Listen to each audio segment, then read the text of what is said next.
네, 여러분 안녕하십니까. 행복한 영화상 시네포트의 군영입니다. 자, 드디어 칸 국제영화제가 막이 올랐습니다. 자, 그동안 사람들이 많은 기대가 있었는지 몰라도 특히 국내 영화들이 출품되고 있다는 소식은 많이 들었을 것 같습니다. 시, 하하하, 그리고 한여까지. 근데 그 외에도 또 두 편이 더 있다고 하죠? 그렇습니다. 네. 지금 말씀하신 세 작품은 뭐 너무나들 다 잘 아실 것 같고요. 네. 그 외에 좀 젊은 감독들입니다. 김태용 감독, 우리가 알고 있는 김태용 감독은 아닙니다. 네, 얼어붙은 땅이라는 작품하고 장철수 감독의 김봉남 살인사건의 전말, 이렇게 두 작품도 이번에 출품이 됐습니다. 네, 비경쟁 부문에 출품한 작품들이죠. 네. 시와 한여는 공식 경쟁 부문에 출품했고요. 깐느를 몇 년을 좀 들여다보시면 감독 이름은 금방 외우실 수가 있습니다. 왜냐하면 깐느는 한 번 초청한 감독을 계속 초청하는 경향이 있어서요. 이번에도 아빠스 끼아로스담이 초청됐고요. 네. 또 태국의 아피차퐁 위라세타쿤도 네. 또 초청이 됐습니다. 그리고 우리나라에도 그 깐느 박이라고 있지 않습니까? 네, 박찬욱 박찬욱 감독이죠. 감독이. 네, 그 작품 만들면 아마 깐느에서 굉장히 주목해서 또 가져갈 가능성이 높습니다. 홍상수 감독도 깐느홍이라고 불러도 그렇죠. 되겠죠? 그렇죠. 네. 계속 말을 끼어드시는 네. 분이네. 중국의 왕샤오 슈아이, 우리에게는 북경 자전거로 알려져 있는데 왕샤오 슈아이도 이번에 경쟁 부분에 들어가 있기 때문에 정말로 주목할 만하고 또 그 관심을 기울일 만한 작품이 많습니다. 영국의 거장 켄 로치 역시 깐느에 합류했습니다. 네. 네. 자, 홍상수 감독은요, 초청 부분인데요. 프랑스의 거장 장리 고다로와 또 포르투갈의 거장이죠. 올리베이라 감독들과 함께 네. 초청돼서 또 하하를 갖다가 유럽 구미의 팬들을 만난다고 합니다. 자, 첫 번째 소식은 유시연 씨가 준비했습니다. 네, 올해 제작되고 있는 영화 중에 전쟁 영화가 참 많습니다. 제가 출연진을 일단 알려드리겠습니다. 차승원, 김승우, 권상우, 거기에다가 빅뱅의 탑, 최승현 씨까지 함께 나오는 영화가 있습니다. 6.25 전쟁 당시 학도병들의 실화를 그린 영화라고 하는데요. 포화 속으로 제작 보고 현장 여러분들께 소개해드리겠습니다.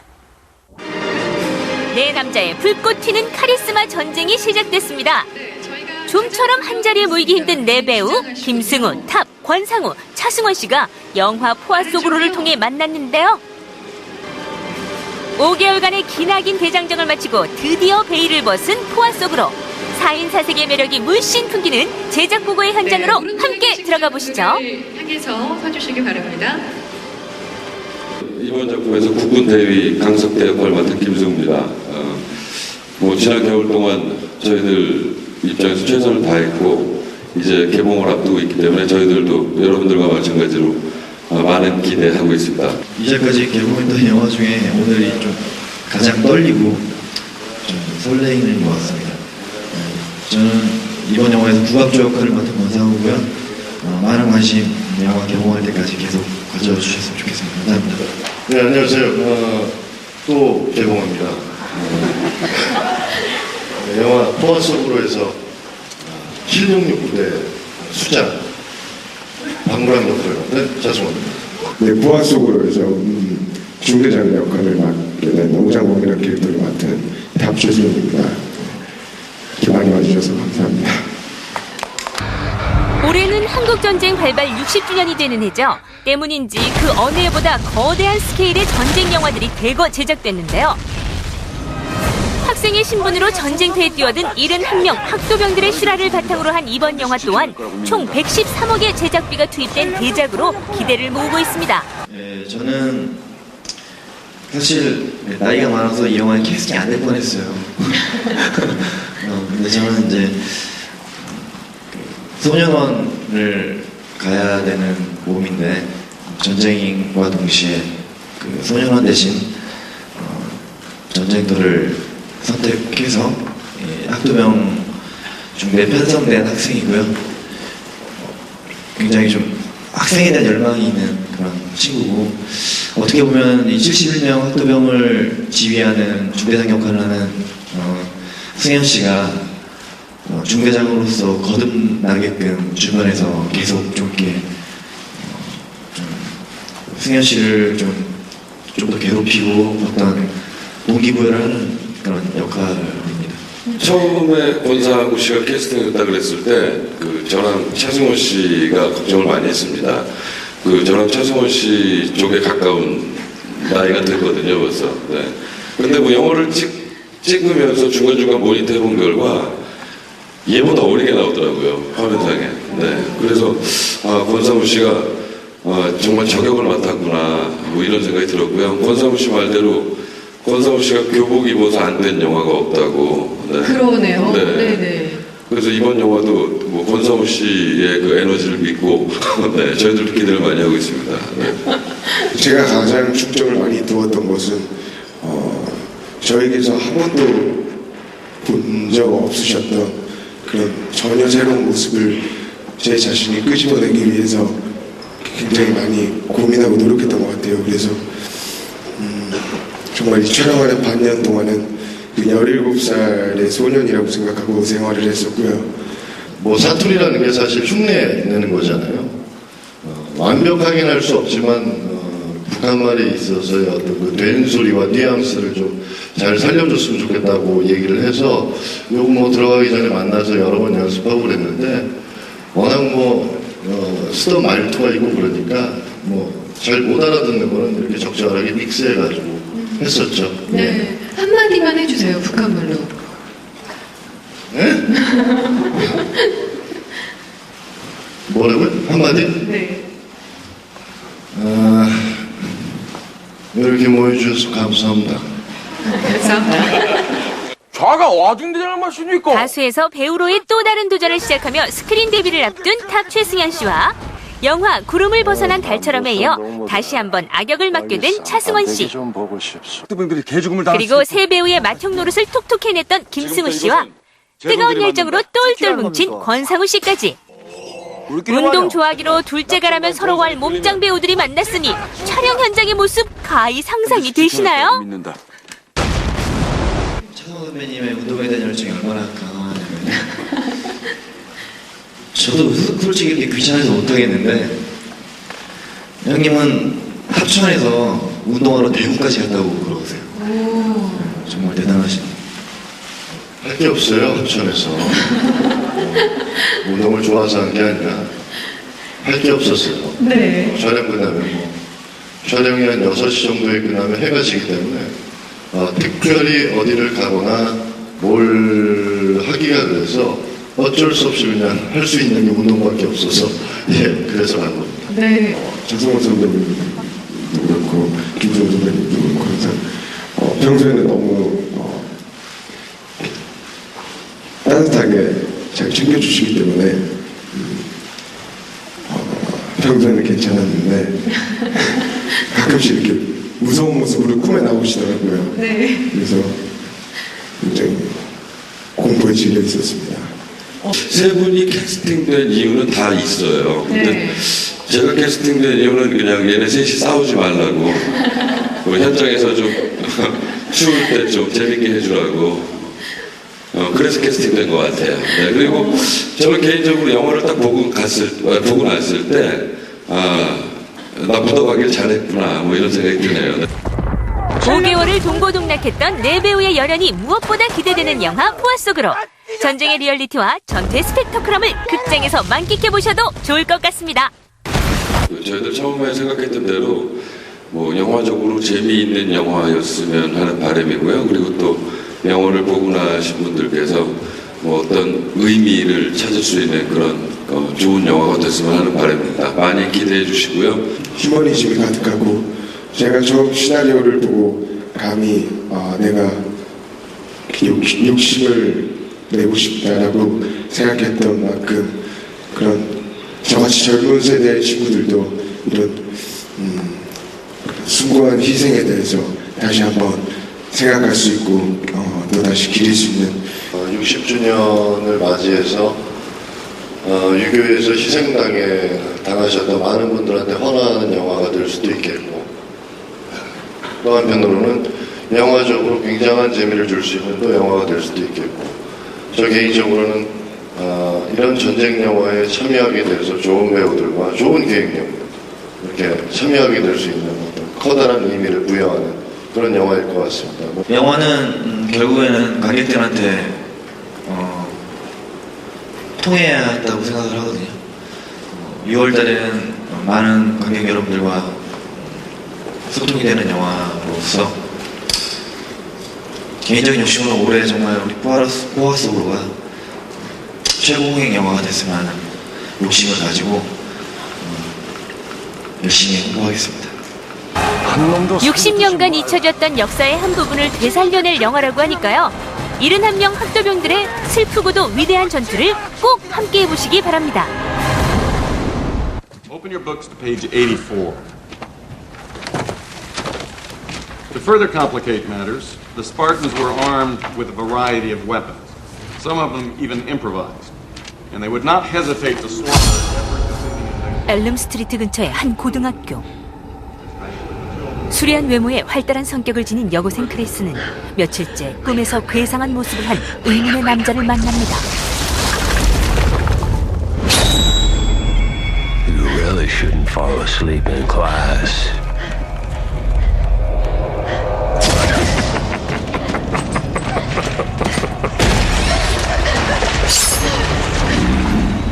Hi, Chris. Who are you? You look just as beautiful as ever.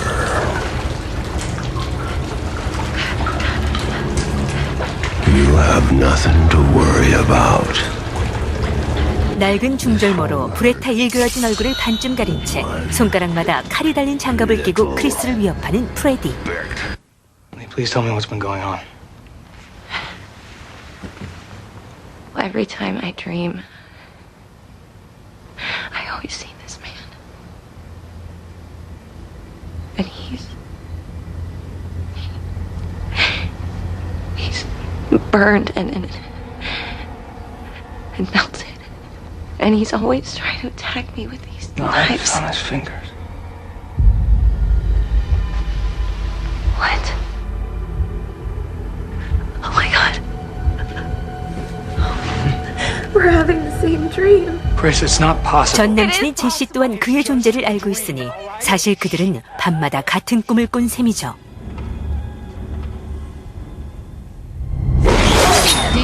Dean. I told you if you keep falling asleep, they're going to kick you out of here. 한편 끔찍한 악몽에 시달리는 이는 둘뿐만이 아닙니다. 낸시가 일하던 식당에서 크리스의 새 남자친구 딘이 사망하는 사건이 발생하는데요. Well, it says nightmares are triggered by the belief that the dreamer has no control and this can cause insomnia.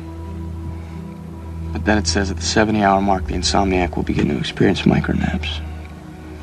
His brain will begin to shut down its functions for several seconds in an attempt to recharge itself. This basically means that you're dreaming, but you don't know it. Like even if you're awake. 꿈에서 깨어나는 것만이 사내의 공격에서 벗어날 유일한 방법임을 깨달은 그들은 잠들지 않기 위해 필사적으로 발버둥칩니다. I keep dreaming about children too. And then there's also a school. That's gotta mean something. Quentin! Quentin! 급기야 악몽 속 남자 프레디의 숨겨진 비밀을 추적해 나가기 시작한 크리스와 제시, 그리고 낸시와 퀸틴. 네 사람은 과연 그의 정체를 밝히는 동시에 끔찍한 악몽으로부터 영원히 벗어날 수 있을까요? 블록버스터의 거장 마이클 베이가 제작을 맡은 이번 영화는 총 7편의 시리즈로 26년 동안 꾸준히 사랑받아온 공포영화의 고전 나이트메어를 리메이크했습니다. 잠들면 나타나는 꿈속의 살인마 프레디 크루거와의 악몽 같은 결투를 그린 판타지 스릴러. 2010년판 영화 나이트메어의 묘미를 극장에서 만끽해보시기 바랍니다.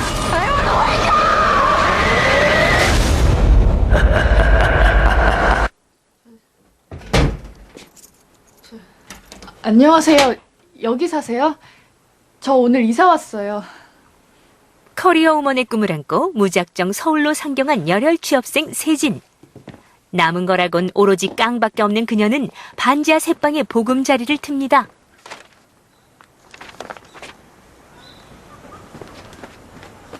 왜 남의 걸 함부로 보고 그래요? 한세진? 남자 이름 같네. 취직 못했냐? 왜 반말이세요? 나이도 어린 게. 여기 자리 하나 있어요. 그런데 이웃이라는 이 남자. 통성명도 전에 무례한 행동을 서슴지 않고요.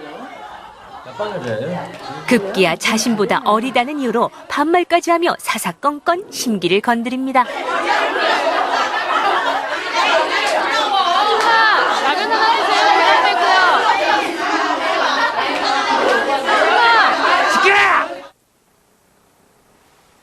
아줌마, 라면 하나 달래요. 계란 빼고.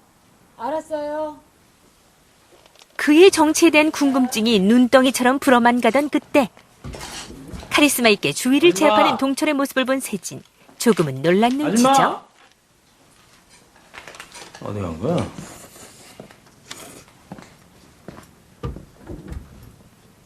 안녕히 계세요. 네.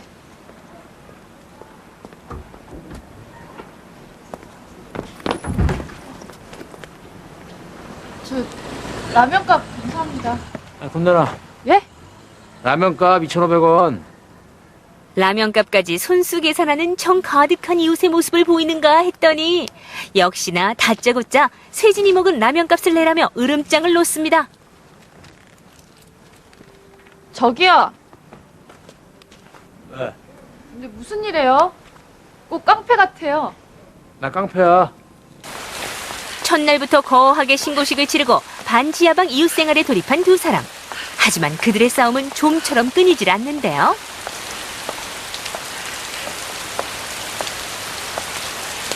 저기요.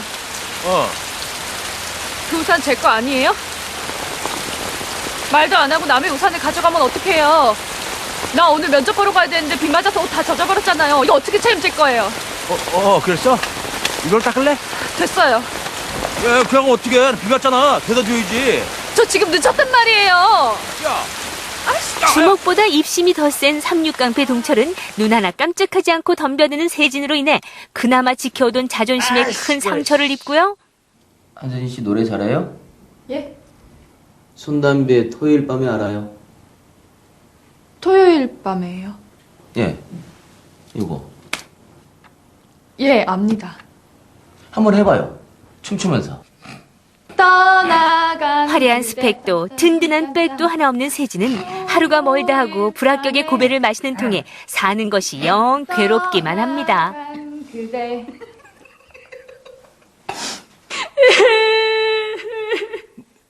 너 왜 이래? 사는 게 이게 뭐야? 주택은 언제 될지도 모르고 반지하방에서 깡패가 술이라 마시고 야, 너 취했냐? 너 꼬장 있냐? 이렇게 살려고 저런 거 아닌데. 내가 뭘 잘못했다고 진짜. 야, 뚝!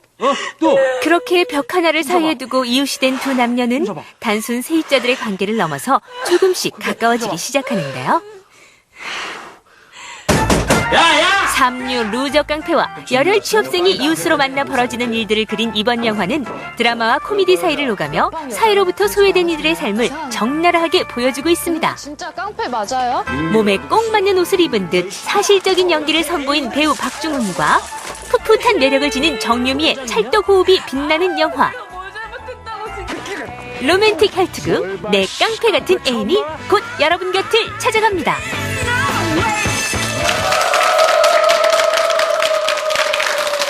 자, 세 편 중 어느 작품이 보고 싶으십니까? 저는 말이죠. 그 나이트메어가 보고 싶습니다. 아니, 궁금합니다.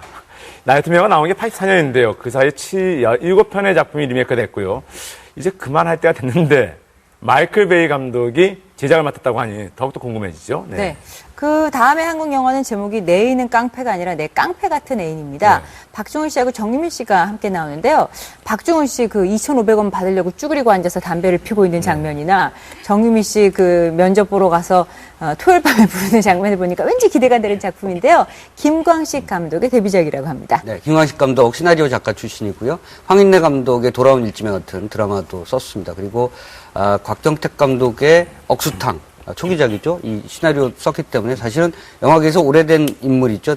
오히려 데뷔가 좀 늦은 감독이고요. 이번에 JK 슬림의 윤재균 감독이 프로듀서를 맡아서 이 영화를 같이 찍었습니다. 제작비는 한 8억 원 정도 들었고요. 좀 전에 보신 그 포화소로가 한 113억 원 들었다고 한다면 거의 한 10배 이상 차이가 나는 그런 제작비인데 드라마상으로는 훨씬 더 좀 깊은 내용이 있는 것 같습니다. 어떤 작품이 더 인기를 모을지 결과가 주목됩니다. 네. 네, 이재환 감독의 포화소로는요, 6.25 전쟁, 한국전쟁이 일어난 6월 25일 일주일 전에 개봉을 한다고 하는데요. 어떤 결과가 있을지 궁금합니다. 자, 그리고요, 올해 개봉하는 영화 중에 많은 분들이 제일 기대가 된다면 바로 하녀를 꼽을 수 있을 것 같습니다. 드디어 하녀가 개봉을 했습니다. 자, 하녀 오늘 속보의 신작에서 만나보시죠.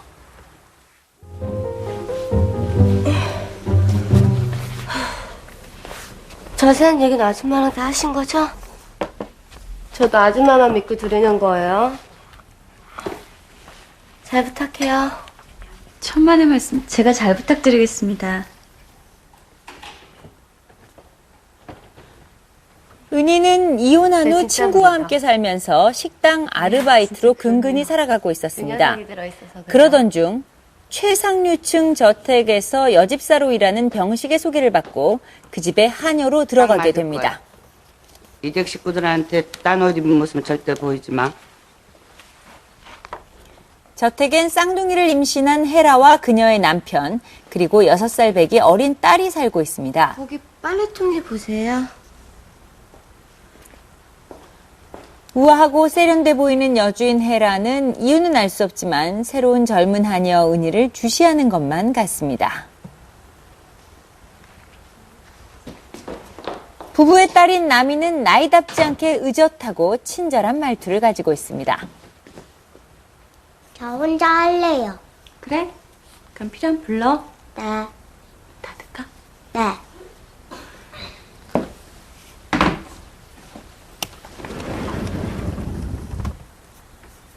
자, 그날 밤 새로 왔어요. 은희는 이 집의 오래 주인인 있을 거예요. 고훈을 처음으로 만나게 됩니다.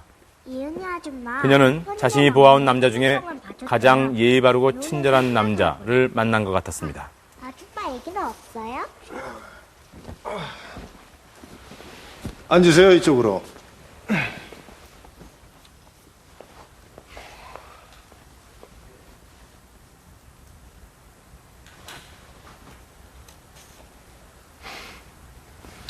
가서 엄마한테 아빠 금방 올라갈 테니까 내려올 필요 없다고 전해줄래? 네.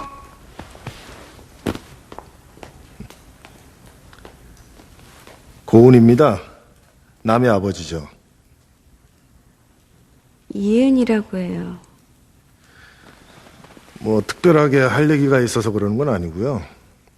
이제 제 아이들을 직접 키워주실 거고 또 제가 먹을 밥을 직접 해주실 분인데 중요한 분이잖아요. 제가 선을 꼼꼼히 봐야죠. 집주인인 헤라는 은희의 뭐, 내 짜증 학력에 그치? 관심이 있는데요. 사실 유아교육과를 중퇴했다는 것이 그녀가 이 저택에 들어올 수 있었던 이유 중 하나였습니다. 저 아줌마 옛날에 유아교육과 다니다 말았다던데. 애들 실제로 키우는 거하고 유아교육과하고 무슨 상관이야? 그지? 좀 애같이 맹한 데가 있기는 한데. 잘 됐네. 뭐 애들이랑 잘 지내겠네.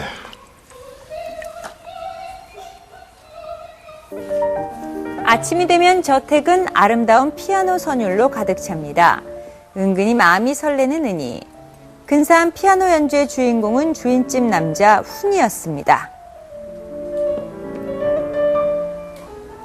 새로운 세계에 발을 들여놓은 은희는 친절하고 세련된 주인집 남자도 좋고 낯설지만 품이 있는 상류층의 생활을 보는 것도 즐겁습니다. 그녀는 자신에게 주어진 일을 아무런 불만 없이 척척 해치웁니다.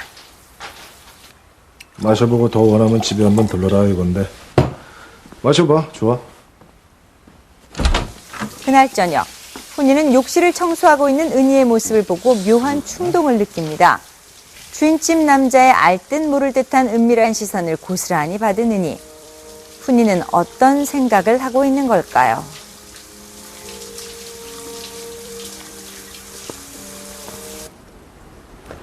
아줌마, 수영복 가져왔죠? 네. 둘, 셋.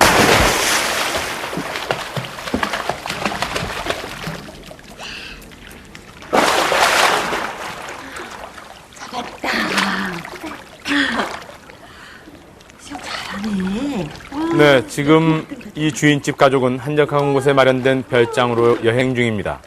그 여행에 젊은 하녀인 은희가 동행한 거죠. 자, 그리고 그날 밤 주인집 남자는 뜻밖에도 하녀의 방을 찾아옵니다.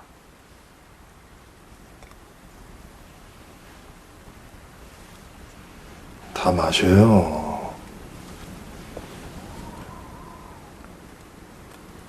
며칠 전부터 자신을 지켜보던 친절한 주인집 남자의 시선. 그 시선을 느끼고 있었던 은희는 그가 원하는 대로 그리고 그녀의 욕망이 원하는 대로 몸을 맡깁니다. 자, 그렇게 하녀 은희는 주인집 남자와 은밀한 관계를 맺게 됩니다. 아줌마. 고마워요. 은희는 어쩌면 헤라 모르게 훈이의 마음을 가졌다고 생각하는 건 아닐까요? 아내인 헤라와 여집사인 병식의 눈을 피해 은희와 부적절한 관계를 맺고 있는 친절한 주인집 남자 훈이. 그들의 은밀한 만남은 계속됩니다. 그러나 여집사 병식은 두 사람의 관계를 수상하게 여기죠. 당연히 훈이를 미행하게 되는데요. 병식의 의심스러운 시선을 아는지 모르는지 훈이의 행동은 여전히 거침없습니다.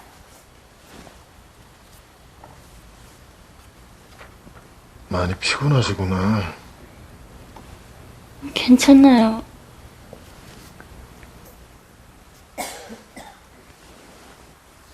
주인집 남자의 사랑을 받고 있다는 생각에 은희는 행복해합니다.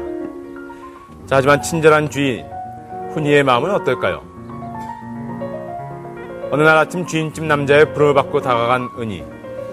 그는 은희에게 거액의 수표를 한 장 내밉니다.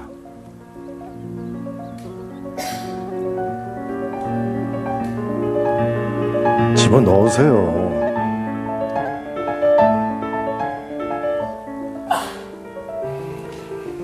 주인집 남자에게 하녀 은희와의 관계는 그저 단순한 즐김 이상은 아니었던 걸까요? 그의 사랑을 얻었다고 생각한 은희는 훈이의 행동에 실망을 느낍니다. 자, 그리고 며칠 후 병식은 헤라의 엄마를 찾아가서 놀라운 사실을 알려주죠.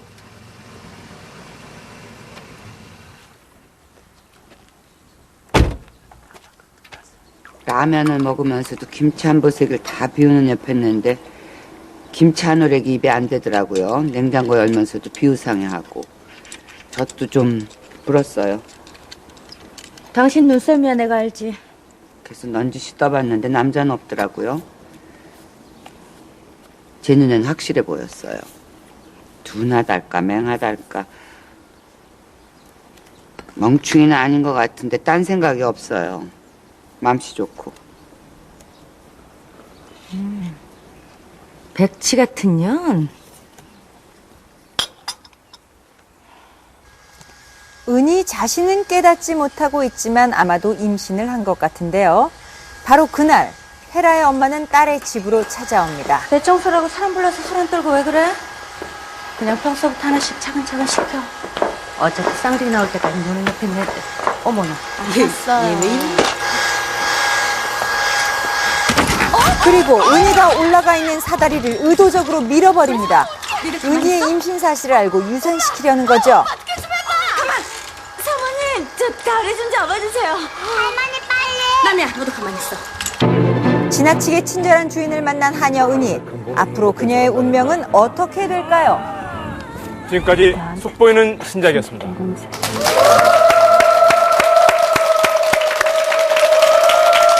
네, 임상수 감독의 하녀를 소개해드렸습니다. 1960년도에 고 김기영 감독의 하녀.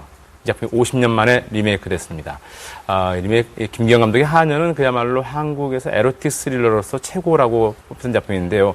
리메이크하면서 부담도 있었을 것 같습니다. 예. 네, 그렇습니다. 그 뚜껑이 드디어 열렸습니다. 네. 오늘 방청석의 그 반응을 보니 굉장히 몰입해서 화면을 보시는 게 네. 관객들이 좋아하시려나라는 생각이 듭니다. 네. 이 원작은 하녀와 주인집 사람들의 관계의 역전, 중산층의 몰락을 주로 다루고 있는데요.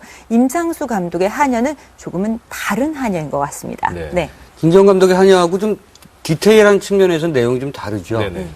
그러니까 좀 비교해서 말씀드리면 좀 길 것 같아서요. 임상수 감독이 어쨌든 줄거리를 조금 더 진전시킨 것 같습니다. 네. 그리고 하녀를 보실 때 공간, 배경 이런 것들 좀 눈여겨보시면 이 지금의 우리 사회가 어떻게 현대인들을 이렇게 억누르고 있는가 이런 점들 좀 얘기하는 영화여서 공간의 어떤 상황들을 잘 보시기 바랍니다.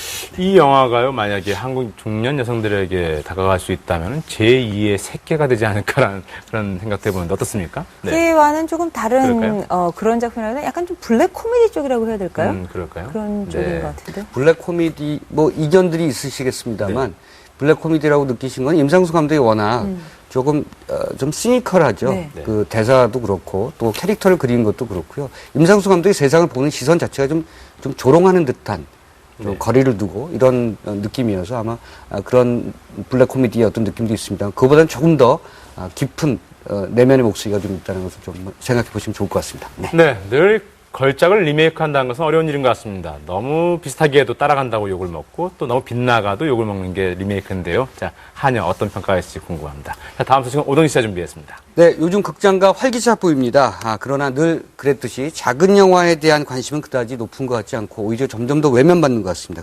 그래서 이번 주 인사이드 무비에서는 좋은 영화지만 관객들의 그동안 외면받았던 영화 몇 편 추려봤습니다. 함께 보시죠. 자, 다니엘은 다운 증후군 환자입니다. 다운 증후군이란 23쌍의 정상적인 염색체 외에 또 하나의 염색체가 생김으로 해서 생기는 선천성 발달 장애를 말하죠. 하지만 그렇다고 해서 사람 자체가 비정상이지는 않습니다. 다니엘은 다운 증후군 환자로서는 유럽 최초로 대학을 졸업하고 정상적인 사회생활을 시작한 인물입니다. 이 남자는 장애를 극복한 특별한 존재로 수차례 방송 출연까지 한 유명인이죠. 자, 하지만 출근 첫날 30대 중반이 되도록 변변한 여자친구 하나 없는 그에게 일생일대의 사고가 터지죠. Te has perdido. Mira, la atención al público está en la delegación provincial. Tienes que ir a Triana. ¿Has venido solo o con tus padres? Yo vine solo. Ya. ¿Ya está aquí? La documentación para que preparen la carpeta. Bueno, veo que ya os conocéis. Daniel Sanz. Daniel Sanz. Ay. Vale, se me había olvidado. ¿Me perdonas? Sevilla, día laborable. 자, 매력적인 직장 동료 라우라를 보고 한눈에 반하게 된 것인데요. 장애를 지녔지만 누구보다 마음이 건강한 다니엘과 겉으로는 정상적으로 살아가는 듯 보이지만 마음속에 깊은 상처를 지닌 라우라는 어느새 둘도 없는 단짝이 됩니다. 하지만 이들의 특별한 우정은 다니엘이 라우라에게 사랑을 고백하게 되면서 위기를 맞이하게 되죠. Mira, Daniel.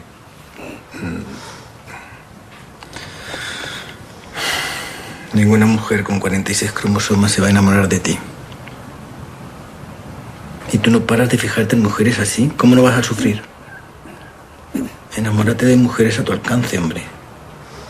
Porque es que así no vas a conseguir nada.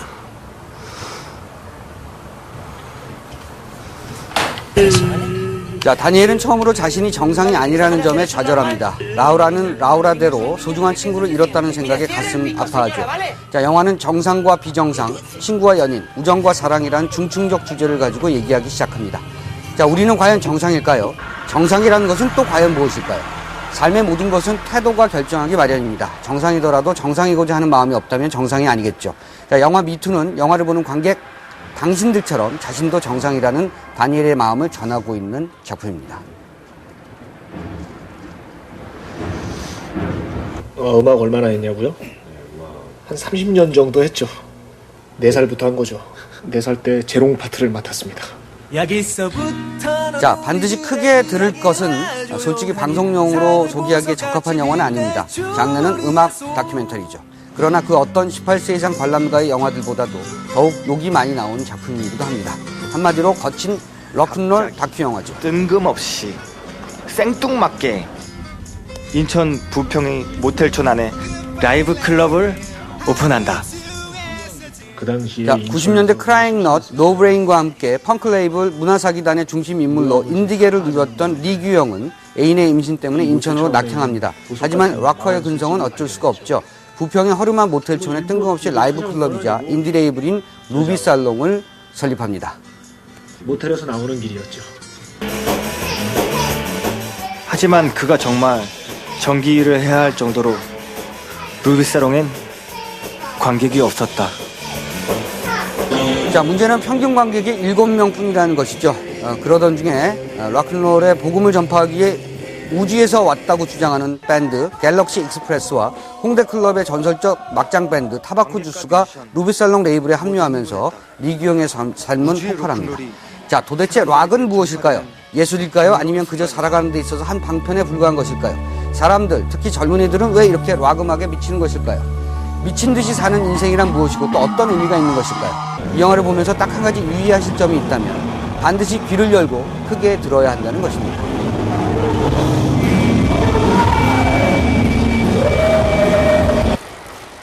자, 지금 보시는 이 영화는 이와이 순지 영화가 아닙니다. 하지만 이와이 순지 영화이기도 하죠. 영화 곳곳에 프로듀서인 이와이 순지의 냄새가 자욱합니다. 자, 예를 들면 이런 장면이 그렇습니다. 두 청춘 남녀, 아니 풋풋한 청소년과 소녀 둘이 나란히 자전거를 타고 달려가는 통학로의 모습 같은 것. 자, 석양이 물드는 방과 후의 운동장과 두 사람이 나란히 누워 얘기 나누는 강가의 제방 같은 것. 자, 풍경은 반짝반짝 빛이 납니다. 카메라는 주인공 두 사람의 숨소리까지 담아냈죠. 이 아이들이 꿈꾸는 것은 순수 그 자체입니다. 声がでかいまた嘘泣きかよお前は篠崎くんなんかさちょっとさ近くに寄るだけでさこうっていうかさなんていうの半径25メートル以内に近寄るとみたいなこんなんじゃ壊れるよ告っちゃえばいいじゃん。えどうやってどうやってって振られたらどうすんの振られたら振られたでま 자, 홋카이도에 사는 고3 수험생 히로는 동급생인 슈를 짝사랑하죠. 우연히 히로의 마음을 알게 된 슈는 히로에게 사귀자고 얘기하게 되고요. 그렇게 히로와 슈는 풋풋한 사랑을 나누게 됩니다. 그러던 어느 날 히로는 슈가 동경에 있는 와세다 대학을 지망했다는 사실을 듣고 동경에 가지 말라며 무작정 때를 씁니다. どうなのね話を聞いてもらいたくて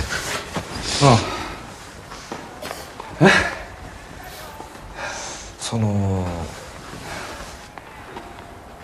早稲田をやめよっかなって思って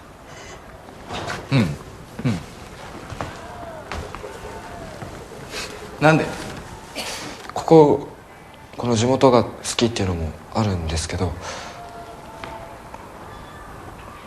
彼女もいるし東京行ったら会えなくなるっていうか要は今さ篠崎がさ、言ってることってさ目先のことすぎない？ちょっとでもさ思ってるより人生って長いよ。でも今も大事なんで 자, 결국 남자 주인공은 와세다 대학에 가는 것을 포기하지만 이때부터 둘의 사이는 다른 각도로 진행되기 시작합니다. 사랑은 희생이라는 것을 둘 모두 서서히 배워나가기 시작하는 거죠. 이와이 순지의 작품은 마치 구순기의 어린아이 마음 같습니다. 왜 그는 자꾸 청춘의 마음에 귀를 기울이는 것일까요? 그래서 종종 그의 영화는 진보적이지 않고 퇴행적으로 느껴지기까지 합니다. 하지만 지금의 시대가 순수함을 잃었다는 것을 역설적으로 보여주려 하는 것이 아닐까요? 자, 이 영화를 통해 때묻지 않은 눈동자로 다시 한번 세상을 바라보시길 바랍니다. 지금까지 인사이드 무비였습니다. 네, 방금 보신 그 하프웨이는 감독은 비록 이와이 순지가 아니지만은 이와이 순지 감독을 좋아하는 분이라면 이건 딱 이와이 순지 작품이다라는 느낌이 딱 오셨을 것 같습니다. 그런가 하면 미투는 10개관에서 개봉했지만 오랫동안 그 작은 영화에 힘을 보였던 그런 영화로서 기억되고 있습니다. 네. 반드시 크게 들을 것이라는 우리 영화 있었죠. 네. 이 작품 꽤 유명한 작품입니다. 왜냐면요. 서울 독립영화제 관객상 수상했고요. 네. 그리고 지난해 부천국제 판타스틱 영화제 후지필름 이터나상도 수상한 작품입니다. 인디 음악의 진수를 보여주는 리얼 다큐다라는 평가를 받고 있는데 아까 오동진 씨가 말씀하신 것처럼 거기에다가 이 영화의 제목처럼 반드시 크게 들어야지 진가를 알 수 있는 영화이기 때문에 아무래도 꼭 극장을 가서 관람하시는 것이 좋을 것 같습니다. 네, 이 밖에도 뭐 소개해드리고 싶은 영화 너무 많습니다. 사실 김성호 감독의 그녀의 같은 작품 전주에서 굉장히 좋은 평가를 받았었고요. 배창호 감독의 여행 신작인데 네. 사실은 많은 극장에서 소개되고 있지 않아서 많이 모르시는 것 같습니다. 그리고 외화 중에서도 데저트 플라워 같은 패션 모델 와레스티리의 실화를 그린 작품도 소개해드리고 싶습니다만 시간상 몇 편만 추려서 소개해드렸습니다. 네. 배창호 감독의 그 영화 여행이라고 그랬죠? 제주도를 다룬 영화인데 저도 봤는데 참 재밌었습니다. 저도 추천해드리겠습니다. 자, 이어지는 순서 소개해드리죠. 별별 이야기입니다. 함께 만나보시죠. 안녕하십니까. 시네포트 별별 이야기 김원범 성은진입니다. 은진 씨. 네. 우리가 예전에 어디서 만났었던 것 같은데. 나치만 이고. 우리가 어디서 만났을까요? 그러니까 이 여인은 어디서 만났었단 말이야? 기억 안 나요? 나 조선시대 마포주막에 성주모야, 성주모. 우리 마포주막에서 해물파전이랑 그 막걸리 드시고 단양을 안 주고 갔지. 나 단양 받으러 조선시대에서 여기까지 온 성주모요. 그 사람이 자네요? 성주모요. 아니 그러니까 단양 때문에 여기까지 왔단 말이요? 나는 크게 욕심 없어. 단양만 주면 바로 또 조선시대로 날아갈 여자요. 수고했네 정말로. 저 단양? 그래. 내 친구네. 그까이 뭐 여기 단양하고 저기 한양 그 차별하라고 내가 한양 더 챙겼어. 달라. 한양 줘, 한양.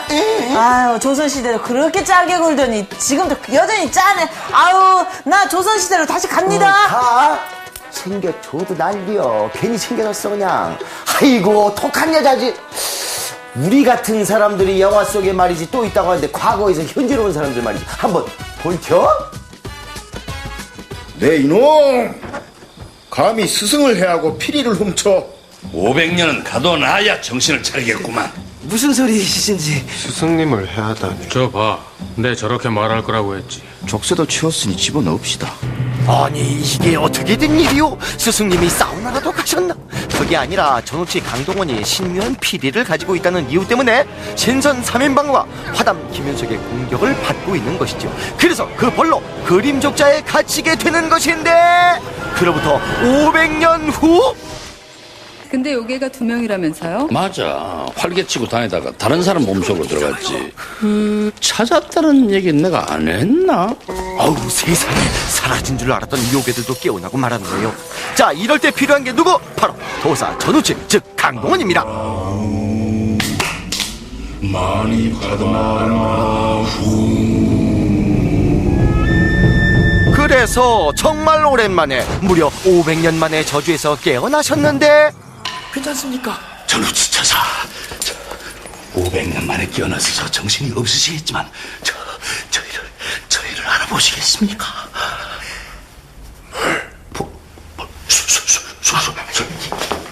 지금 요괴들이 나타났습니다. 그래서 하늘에서 명길 전우치 처사를 깨워서 요괴들을 잡아라. 요괴를 잡으면 봉인도 풀려날 수 있고 이름도 날릴 수 있고 두루 내가 왜 이미 풀려났는데. 어이 근데 이게 뭐니? 직접 잡지. 하여간 악동도사 전우치 말로 지독하게 한던데요. 자 바로 그때 요괴들 등장해 주시고 근데 부적 없는 전우치는 그야말로 팥빠진 찐빵이에요. 그래서 일단 밖으로 데려오긴 했는데 궁금한 게 이게 한두 가지가 아니네요. 뭐냐 이거 옛말로 치면 말입니다. 말. 그렇게 말하면 더 헷갈려. 그냥 비서. 어쨌거나 세상은 변하고 변하여 눈알이 땡 튀어나올 정도로 변했는데 어떡하지? 어떻게 하긴 뭐 부시지 뭐. 저 여인들은 왜 저 지랄이냐. 저건 점포를 새로 열었다 뭐 그걸 알리기 위해서 저러는 겁니다. 기생집. 돼지고기 구워파는 데입니다. 여기도 왕이 미쳤구만. 지금은 왕이 없습니다. 에이 무슨 말씀을. 진짜입니다. 아유 이렇게 농담하고 있을 때가 아닌데. 자 곧바로 이어진 요괴들의 추격. 핸들 좌우로 마구 꺾고 도망가 주시고 그 브레이크에 튕겨 나가버리는 전우치의 처사. 흠이 그 도수를 안 걸어도 날아보네. 흠이 도사 살려. 요괴들의 공격은 사정없이 이어지고 근데 차와 도사가 달리면 누가 이길까요? 하여간 시차 적응 못하는 도사 때문에 신선들 아이고 힘들어. 바트 잠시 후 친구 조랭이가 등장해 주시고 부적도 도착해 주시니 간만에 도사 노릇 좀 해볼까나. 우찌야 오래간만이네. 얘따 부적 받아라. 이제부터 나도 좀 변해볼까. 자 이리하여 분신술로 요괴와 싸워주시는 전우치. 오랜만에 도사 노릇 좀 하시네요. 자 하여간 도사 전우치 요괴도 따돌렸겠다. 본격적으로 세상 구경 나섰는데 이건 뭔 그림이니? 무작정 손을 넣었더니 아이고 시원한 맥주 한 잔 대령이요. 어디서 난 거냐고 도수를 훔친 거지 뭐. 이것도 술인가? 아이고 두목님 향수를 꺼내먹고 저쪽으로 가시죠. 아이고 향수까지 병나발 불어버리셨네. 하긴 뭐 500년 전에 향수가 있었겠어. 자 바로 그때 등장한 이들이 있었으니 저건 뭔가? 저것도 옛날 말로 치면 말입니다. 말. 호호 의상마저 순식간에 달려 오빠 폭주적으로 바꾸셨고 만든 인생을 낭비하는 것입니다. 이리하여 도사 전우치 나이트까지 출입하게 되셨는데 잘 논다 잘 돌아. 소감이 어떠셔? 아주 마음에 든다. 사고뭉치 전우치 이번에 찾아간 곳은 재벌가의 창고. 예전에 갖고 싶었던 청동검을 찾아온 것입니다. 출입문에 손이 발찌간 것이 이런 말을 해주시는데 신원을 확인해 주시기 바랍니다. 이분의 함자는 전자, 우자, 치자 되시는 분이시다. 신원을 확인해 주시기 바랍니다. 아이, 그만큼 얘기했으면 됐지. 그럼 뭐 고향까지 얘기해야 되는 건가? 괜찮아 말이야. 평양에서 명망 있는 도사로 이름을 떨치시고 천관도사. 천관도사께 도수를 배워 최고의 도사가 되고자 하시는 분이시니라. 이렇게 말하는 나는 처사 전우치다. 신원을 확인해 그만큼 얘기했으면 됐지. 인연이 나와. 아무리 얘기해도 말 안 들을 땐 내가 상책이 됐다. 나와! 하여간 천방지 쪽 도사 전우치 시공을 초월해서 말썽이네 말썽. 근데 우째 요즘 세상에 적응은 좀 다 되셨소? 여기 시차 적응 때문에 힘든 사나이가 한 명 더 있습니다. 그의 이름은 휴잭맨. 오빠 멋져보러. 나름 귀족 가문, 그러니까 공작인데요. 그의 집에서 수상한 남자를 발견합니다. 대답도 않고 도망가는 남자, 정말 이상하죠? 그럼 쫓아가야죠. 그러다 보니 위험에 처해버렸는데요. 나 그냥 놓으세요. 이렇게 신랑에다 두 사람은 사이좋게 동반 추락해버리고 맙니다. 이건 뭔 시츄에이션? I found it. What did you find? The portal. A crack in the fabric of time. It was over the East River Gate, just where I said it would be. You found the portal? A portal into April 28th, 1876. I jumped off the Brooklyn Bridge. 그러니까 미래에서 온 사나이를 따라 휴잭맨이 현대로 온 것이란 말씀. 상황이 이런 것도 모르고 아침에 눈을 뜬 휴잭맨. 얼떨결에 건드린 게 하필 온갖 리모컨입니다. 지붕 날아가겠어요. 여기가 어디요? 혹시나 납치당한겨?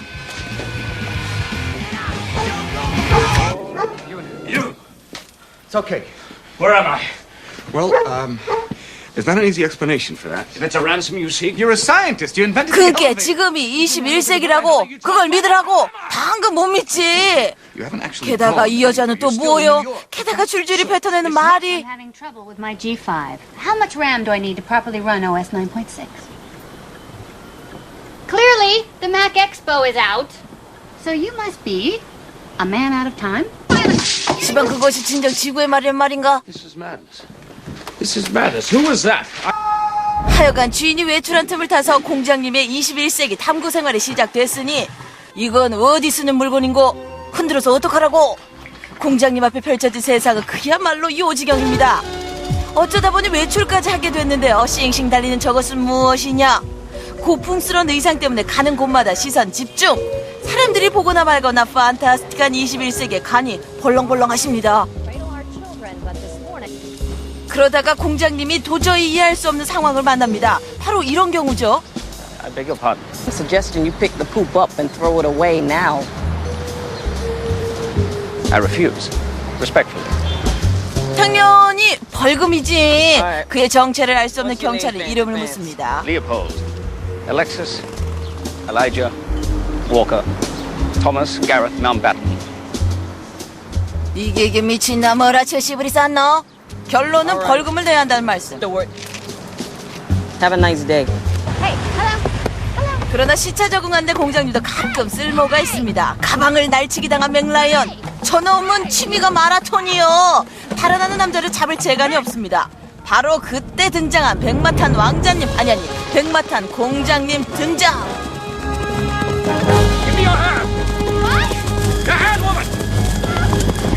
영화 속에나 나올 법한 장면이죠. 멋지게 맥라이언을 태운 공장님의 저 야성적인 표정을 보아라. 하여간 이제 범인을 찾아서 무조건 달려요. 드디어 악당을 궁지에 몰아넣은 공장님, 고풍스러운 멘트 좀 들어볼까요? I warn you, scoundrel. I was trained to ride at the King's Academy. And schooled in weaponry by the Palace Guard, you stand no chance. Before you run, I shall ride. And when you stop, the steel of this strap will be lodged in your brain. 너 지금 대사 없니? 마치 한편의 연극을 보는 것 같습니다. 이런 일을 당한 후 그에게 빠져버리기 시작한 맥라이언. 그래서 체면 불구하고 그의 정체를 물어봅니다. Are you for real? Pardon me? Are you for real? I believe so. You're a duke. I was born a duke. I've never felt like one. 시대와 신분을 뛰어넘어 멋진 공장님과 아름다운 사랑을 나누게 된 맥라이언. 아우, 언니는 운도 좋아요. 이들의 사랑은 과연 어떻게 됐을까요? 궁금하시다고요? 그럼 영화를 보세요.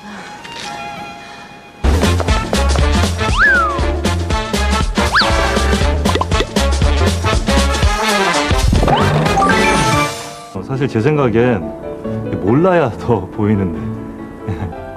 좀 데리고 가봐요, 아는 사람한테. 이 꽃이 뭔지도 모르잖아요. 좋고 즐거웠던 얘기만 하기로 했다.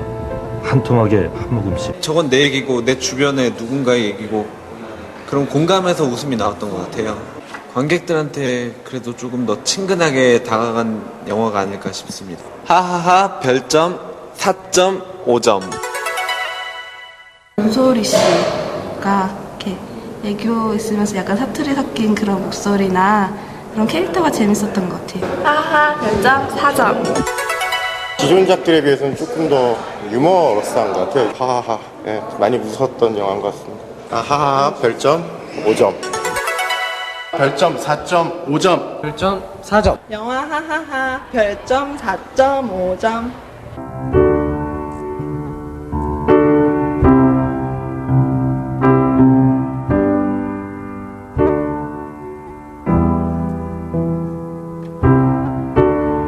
남편이 전쟁에 들어왔을 때 가장 힘들었던 것 같아요. 전쟁 피폐함이 너무 잘 드러난 것 같아가지고 브라더스 별점 5점. 스파이더맨에서도 연기 되게 잘하셨는데 살 빼시고 또 이렇게 연기하시는 거 보니까 되게 마음에 와닿았던 것 같아요. 브라더스 별점 4점 드리겠습니다. 감정 묘사가 제대로 잘 된 것 같아서 다른 전쟁 영화보다는 좀 그 부분에서는 좋았던 것 같습니다. 영화 브라더스 별점 3점. 별점 4점. 별점 4점. 영화 브라더스 별점 4점. 이 녀석들 살려서 탈출하는 게 너의 임무다. 저희 팀 제가 책임집니다. 이거는 포기 안 합니다. CG가 이렇게 좀 약간 웃기게 들어간 CG가 있고요. 여성의 군인으로서의 삶의 모습을 정말 사실적으로 그려줬어요. 대한민국 1% 별점 5점. 남성적인 느낌도 풍기고 여성적인 좀 억수로 매력 발산이 좀 강하게 어필되는 느낌이에요. 대한민국 1% 별점 4점. 그 군대 있을 때 생각도 나고 그냥 재밌게 봤습니다. 휴머니즘을 느낄 수 있는 그런 영화 대한민국 1% 별점 5점. 별점 5점. 별점 4점. 영화 대한민국 1% 별점 3.5점.